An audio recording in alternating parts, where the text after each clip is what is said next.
Morning. I'd like to thank the organizers for inviting me to give this talk. In the next 20 minutes, I'll try my best to cover briefly novel therapies and molecular monitoring in APL. Acute promyelocytic leukemia, I don't need to go through this audience, is a subtype of acute myeloid leukemia due to reciprocal translocation between chromosomes 15 and 17, resulting in a chimeric protein, which is PML-RAR alpha, and this binds to repressive molecules, and as a result of it, downstream transcription is blocked. When you give all-trans retinoic acid or arsenic, they seem to be able to overcome this, maybe by slightly different mechanisms. At pharmacological doses of retinoic acid, you seem to be able to get rid of these repressors. And arsenic trioxide seems to be able to degrade the PML-RAR alpha, putting it very simply. And this gets rid of this transcription block, and you get downstream transcription is opened out, and downstream differentiation happens. Arsenic, in addition, seems to have an effect on the stem cells, at least by the work done by Nasser et al. And the Paolo Pandolfi group in an animal model. What I'm going to be talking about very briefly is on these two groups, which are very arbitrarily kind of classified as non-specific agents in APL and specific agents, and that's not entirely a correct classification, but just for convenience. The chemotherapy agents, the HDAC inhibitors, all of us are aware that the chemotherapy agents like anthracyclines, promyelocytes are exquisitely sensitive to these agents. HDAC inhibitors, the promise has not really held out, but conceptually it should work. Trolox, kind of paradoxically, is an oxidating agent which somehow seems to synergize, at least in vitro models. The specific agents is what I'm going to talk about, and in that we have arsenic and its derivatives, and we have retinoids and their derivatives, and I'm going to touch a little bit about immune response. A lot of people have touched on this. Before that, let's very briefly look at conventional therapy. And if you look at the long-term data, there are many groups. In this brief period, I've just taken a few to illustrate that the PETIMA long-term follow-up data and the recently published IDA will clearly illustrate to you that the overall and disease-free survival is excellent. You're looking at more than 80% of patients being cured, and in a subset of patients, they may actually do better, and the high-risk patients may have a slightly inferior outcome. So why do we need to even think about other agents when conventional therapy is very effective? And there are two perspectives here, in my opinion. One is the developing world experience, and that's what drives what we do, is the expense and the cost of these regimens, the high instance of grade 3 and 4 neutropenia, fair amount of morbidity and some mortality. From the developed world perspective, potential to cure low-risk subset with less intensive non-myelotoxic regimens, and subsets such as the elderly and those with significant comorbidities may benefit from less toxic agents, bar combinations and regimens. We can actually, I really believe in the world of APL, it was Elihu St. who first said, yes, we can.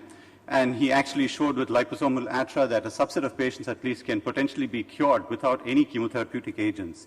And all of us are familiar. Since then, the field has really moved. Arsenic trioxide, ATRA combinations giving us excellent results, especially in certain subsets. I'm going to touch a little bit about the retinoid agonists. All-trans retinoic acid I won't go through briefly. Liposomal ATRA and the preliminary data that was published by Elihu St. showed good results. I'm really not sure why that completely went off, but there's really not been much work after that. Then there's the 9-cis retinoic acid, tambibarotene, which I'll talk a little bit about. And there's actually a whole lot of other agents that were evaluated in the late 90s. And majority of them, this is a crowded slide, I'm just putting it out just to list that there were a number of agents which were evaluated as potential agents in acute promyelocytic leukemia, which really never moved to clinical trials. 9-cis retinoic acid, there was a publication, and this was in the late 90s, and I think at that time, it was also the time when arsenic was coming, and this kind of remission rate in relapse cases was not as impressive as what we got with arsenic trioxide. Tambibarotene was a synthetic retinoid first developed in Tokyo. It has a similar action compared to ATRA. It's 10 times more potent than ATRA in in vitro differentiation assays. And the retinoic acid receptor, there are 3 isoforms of them, the alpha, beta, and the gamma, and this does not bind to the gamma isoform, which was believed to be related to the toxic effects of ATRA. It's also not bound to this, the cellular retinoic acid binding protein, which actually results in the autocatalysis and reduction in the levels of retinoic acid involved in resistance to ATRA. And these are the hypothetical reasons why it was felt that this agent would be effective. There was a preliminary study published with using this as a single agent in relapsed APL. Again, there was about a 58% CR. It was very well tolerated. Only one patient developed retinoic acid syndrome. There's a larger phase 2 trial which has completed the data which is not available, and I'm aware that Dr. Talman is involved in a trial using this agent in combination with arsenic trioxide in relapsed APL. Again, I believe the timing of this agent in terms of the response clashed with the timing at which arsenic trioxide came, and it didn't get probably the due attention. And the potentials for this agent, I believe, are still there in view of its favorable toxicity profile. In view of the arsenic derivatives, the oral preparations are there, which the Hong Kong group has kind of worked on. Then there were some of the other variations to the inorganic arsenic, using the arsenic tetrasulfide, which was believed to have better oral absorption. But in terms of new molecules, this is something that has recently published by Miller et al., Darni Parson. It's a novel arsenical. It's S-dimethylarsenoglutathione. It's much more potent than arsenic trioxide, induces apoptosis and oxidative stress more than arsenic trioxide. Unlike arsenic trioxide, in his data that he has shown, it is not exported by ABCC1, and he believes that in patients who are resistant to arsenic trioxide, this may actually be effective.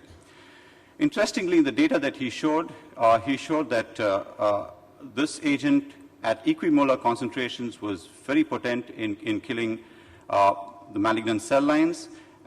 I'm sorry, this thing is really sensitive. Also, in arsenic resistant cell line also, this agent was effective, suggesting that in future, if we did have arsenic trioxide resistance, this would be a potential agent. In this paper, actually, it goes on to show that this agent is actually effective against a whole lot of other non-promyelocytic malignant cell lines. And when I met him at a meeting, he said that this is likely to go into a clinical trial in the near future. I'll touch on immune responses. Timothy Lay's group had actually shown this animal model where they had actually shown that adaptive immunity is very critical in actually getting rid of acute promyelocytic leukemia. In a mouse model, when they created a mouse model in a non-skid background versus an immunocompetent background and treated them with liposomal atra, you could not get rid of the acute promyelocytic leukemia in the non-skid model, suggesting that this adaptive immunity was important.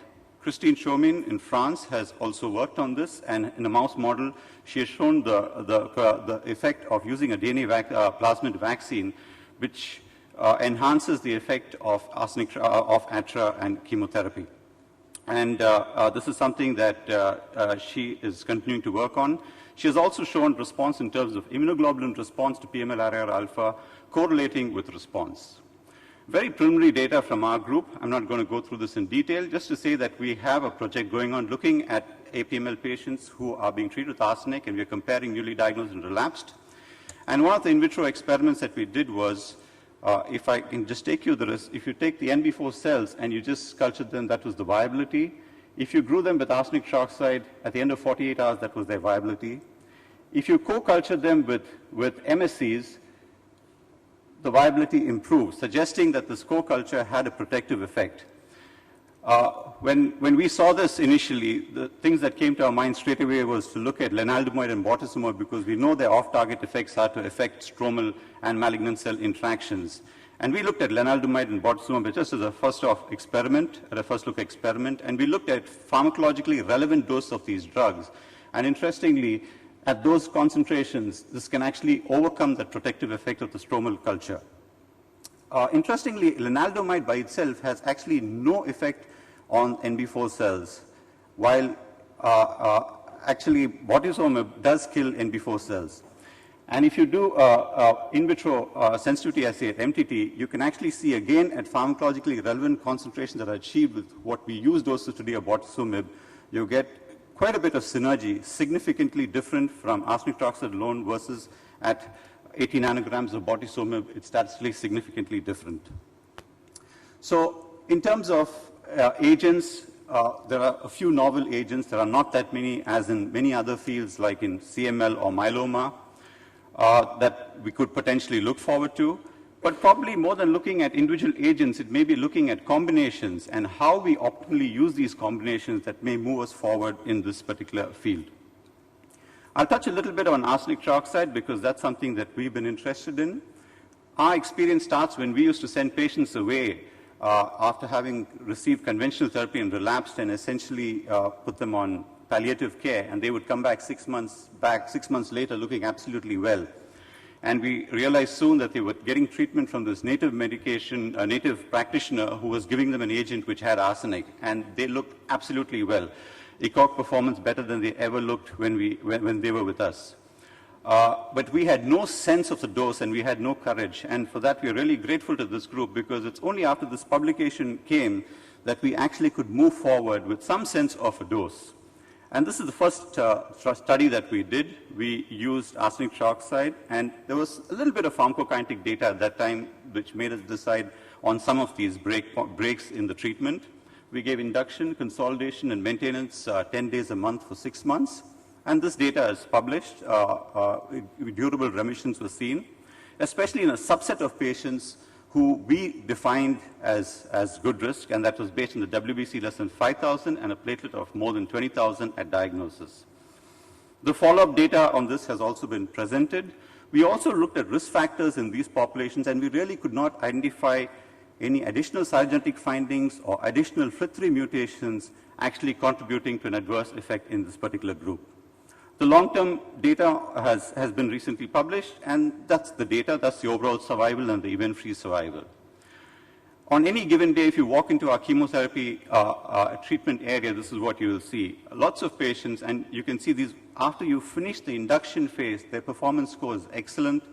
And I want to highlight that we don't do any cardiac monitoring. All of them practically sit and get the injection.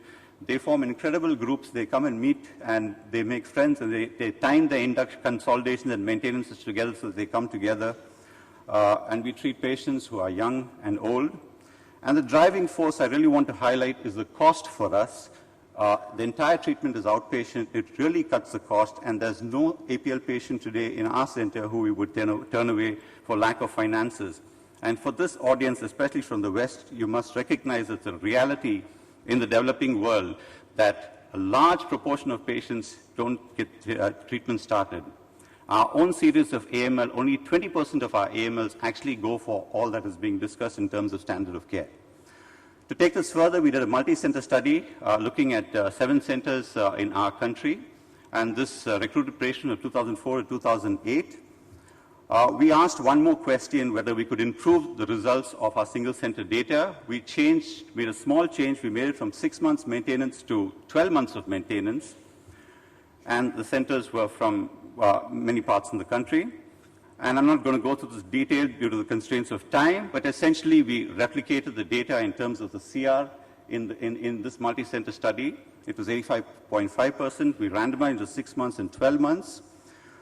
The outcomes in terms of overall survival and event-free survival were essentially same as that was seen in the single-center data.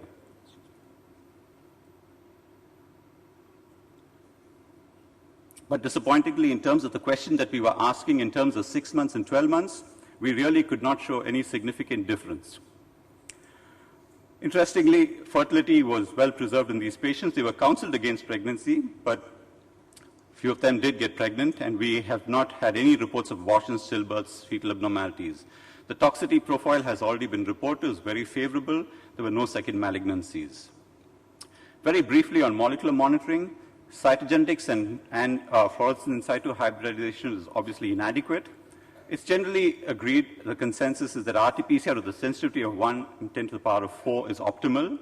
The RQ-PCR data in this field is really evolving. We really don't have any good cutoffs. This is one study in Hematologica in 2007, which gives us some idea of cutoffs looking at a PML RAR alpha ABL ratio, and suggesting that if you get a value of more than 10% in maintenance, in the beginning of maintenance, your chance of relapsing, almost all of them will relapse. The broad guidelines for monitoring is at diagnosis and after each consolidation, we're using the conventional anthracycline chemotherapy, and once in 3 months for 2 to 3 years, and subsequently once in 6 months till 5 years. If you look at the early data with anthracycline kind of protocols, and this is data that has been put together by Grimwade in 2003, at the end of induction, that was the percentage of patients who were RT-PCR positive, and at the end of post-consolidation, that was the percentage of patients who were positive. Basically, to summarize, the RT-PCR at the end of the induction did not have prognostic significance, while if the RT-PCR was positive at the end of the first consolidation, those are the survival curves in terms of the cumulative incidence of relapse.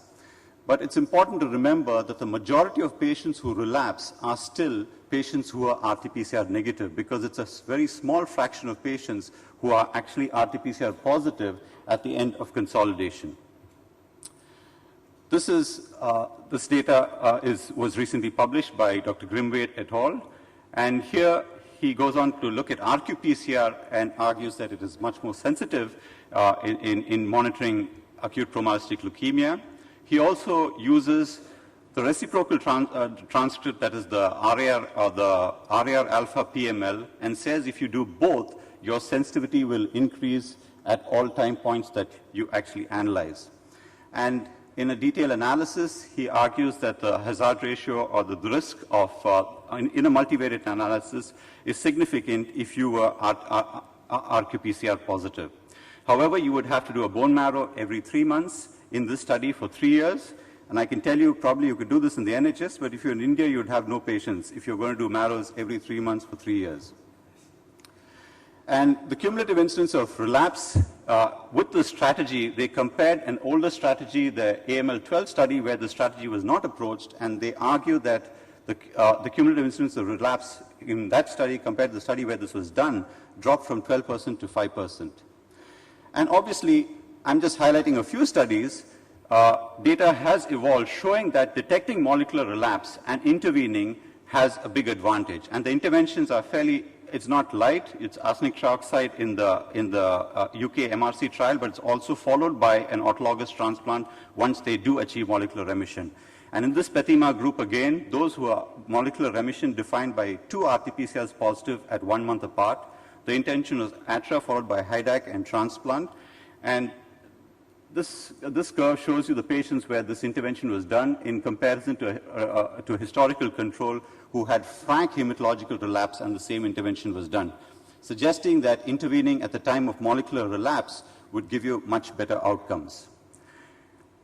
What about MRD monitoring with arsenic trioxide-based regimens? Can we straightaway extrapolate the data that is there from the ATRA anthracycline era to the era where if we start using arsenic trioxide, and many groups, as most of you all will be aware, are starting to incorporate arsenic trioxide as part of frontline therapy, maybe not as a single agent, but in combination.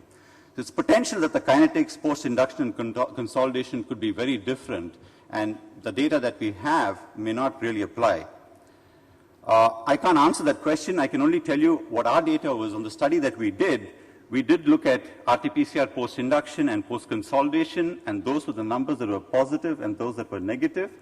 And you can see both at the end of induction and at the end of consolidation in our strategy, an RT-PCR positive carried an unfavorable prognosis, which was statistically significant in terms of cumulative incidence of relapse. However, I must stress that the sensitivity was very low, and the specificity was not very high either.